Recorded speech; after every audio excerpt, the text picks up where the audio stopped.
Gore ra2022 raakusvika kwaraakunopera. Vazhinji vakanga vakaronga kuti mugore iri tichabata chakati nechakati. Vakazvibata here? Tava kunotanga 2023. Kune vari kuronga kuti vari kuda kubata chakati nechakati. Tiri muguta reHarare, umo matiri kutaura nevanhu. Tinzwe kuti vakaita zvinobatika here 2022 uye 2023 vari kuronga zvakadini. Ngatisanganei nevagari vemuHarare.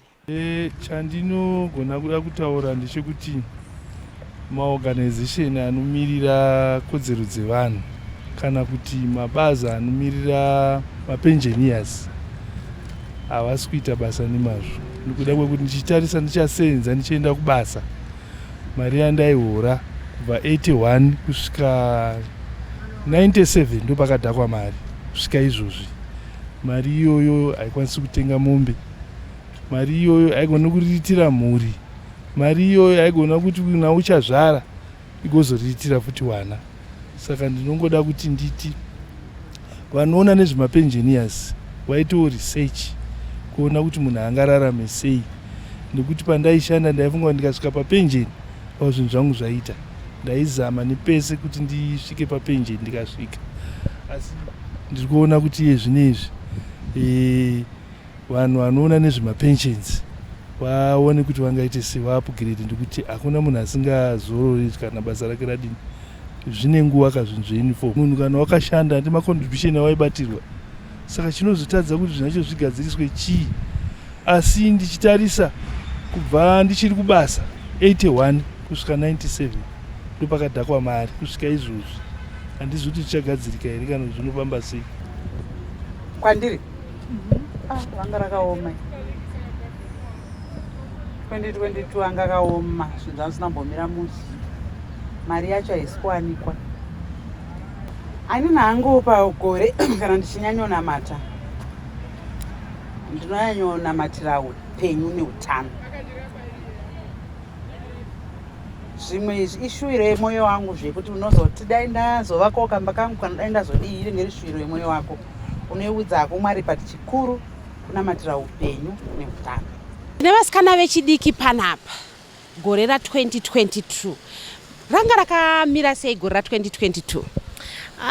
Ndizvozvo dai pasina Jehovha tisipo, because my ups and downs uregedze ku-experience. Sometimes I even thought I wouldn't be able to go to college, then God just came through, then everything was set. I've been working on my goals and so far I managed to get 6 out of 4. So you are saying pawakagara 2022 uchimeka ma New Year resolutions, zvawakanyora pasi kuti izvi nezvi, you have achieved some of those things? I have achieved some of those things, part and parcel of New Year resolutions. Your New Year resolutions, how have you achieved some of the resolutions you made pakatanga 2022? I've managed to acquire a few, and then some there were disturbances, throughout the year, and then I couldn't be able to manage them. 2022 is coming to an end. Takutasara na 2023. Ndezvipi zvamunoti 2023 I would like to achieve this and this and that? My main resolution is going to university. Since I wasn't able to go to university for August intake, so I'm aiming to go for February intake. Well, since I did not achieve the 4, I am planning next year, by God's grace, that I would have gotten my attachment next year, and also I would have made maybe a few projects then. That was part and parcel of my New Year resolutions of 2022, but I'm moving them to 2023. So I hope to encourage someone to take it. It's not the end of the road. There's light at the end of the tunnel. So as long as you worship, even if you don't, have that hope, have that faith, hold on to it, you will achieve your goals. Kuti kazhinji gore richitanga vanhu vanoti gore rino ndakaronga kuti ndigodai nekudai nekudai. Imimi zvamaa makaronga kuti gore ra2022 ndoda kuita ichi nechichi nechochocho, zvakakwanisa kubuda here gore rino here? Hazvina kukwanisa kubuda, chimwe chete kana zviviri ndo zvakaratidzika sezvabuda, asi zvimwe zvazvisati. Zvisina kudaro nongoti pagore rinoteera chimwe ndobvisa, chimwe ndovarira ndozonoti chabuda ndechipi. Munoreva imimi kuti pa2023 apa mune zvinhu zvamaakutoti gore ra2023 ndiri kuda kuita chino nechichichi? Pane zvandinotarisira kuti ichi nechichi zvandakundika kuti chibude gore rino, dei apo chikabuda ndozowedzera nechochocho. Zvinhu zvanga zvakandiomera zvekutoti kana kumusha kwacho handisi kuenda.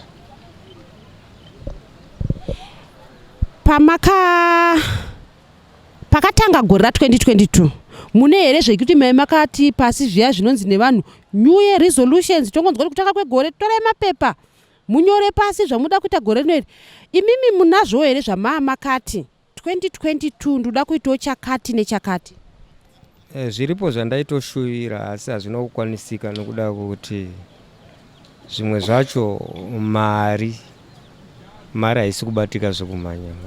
Mari iri kunetsa, vanhu havasi kutorwa mafotos sezvandaifungidzira.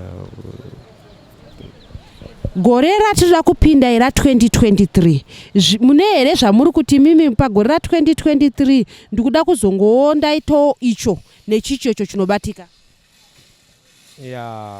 Ndine tarisiro yokuti ndichinje zvandaiita, kuchinja kusiya zvemafotos kuda ndedze zvimwewo zvekuita. Kana zvarambisisa ndichangoramba ndakangoruma ipapo pandiri kurarama napo pemafotos ipapo, nokuti zvinhu zvinochinja. Sandiri tarisiro yokuti kuda gore ratiri kubata iri Mwari vanondiitira zvakanaka, nokuti zvinhu zvinochinja, zvinoshanduka. 2022 gore raakusvika pakunopera, ranga rakamira sei gore ra2022 kwamuri? Kwandiri inini gore ra2022 ranga rakati nakei, nokuti nyika yanga ichida kuedza kugadziridza kuti zvinhu zvimire straight.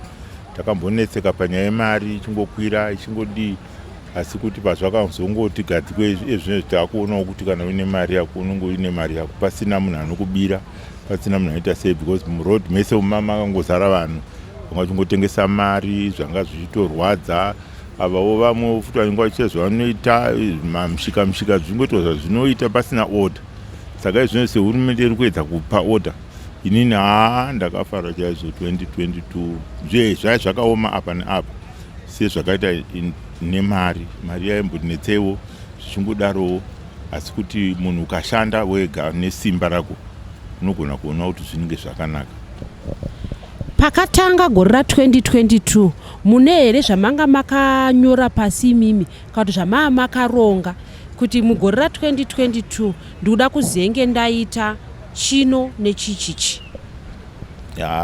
Gore ra2022 isusu taita sevarimika tinge takatarisira kuti tinonorima, saka takarimawo tikaonawo zvatakawana, asi zvisina zvokuwanda. Asi zvino tiringoshingairawo futi kuti gore rino ripere tamboisawo something muvhumu, ndozvatiri kungomhanyira izvozvo.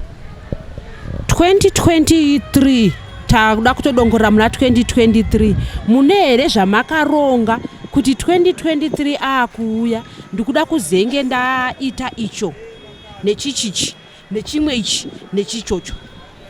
Muna 2023 ndinemba kuti inini sekuona kwangu inini ndichida kuti mhuri yangu ikure, vachikura vari kushanda vashande nesimba, kuita kuti tisafe nenzara, because munhu ukashanda unowana zvinowana. Saka ndakatarisira kuti inini chakutarisa ichikuita tiri mapenjeni akati amadhara, asi vana ava ndikutarisira kuti vana vangu vesewo vasumuke vaenda kuchikoro, vari kuda kufunda kuenda mberi nechikoro, kwete kuti vangogumira pasi kumafomu 4 iko, vanenge vaida kuenda mberi vachiwedzera zvikoro. Nometa wakura, nyika yakasununguka yakati munhu wese ngaafunde. Saka ndozvandiri kutarisira kuti vana vakasevenza vakawana basa neniwo futi ndenda kuwana chekudya kumbai. Ndozvandakatarisa gore rinopedza. Ndakuona kuti mwana wangu wega wega kuna mwasiri wavo muno mari kune imwe nyika mwari muno vazhinji vari muno asi vari kuzviitira zvinhu zvavo. Saka tinotarisa kuti vana vachasumuka sekuti ndo kwatingotarisa kuti vanhu vakabatana bedzi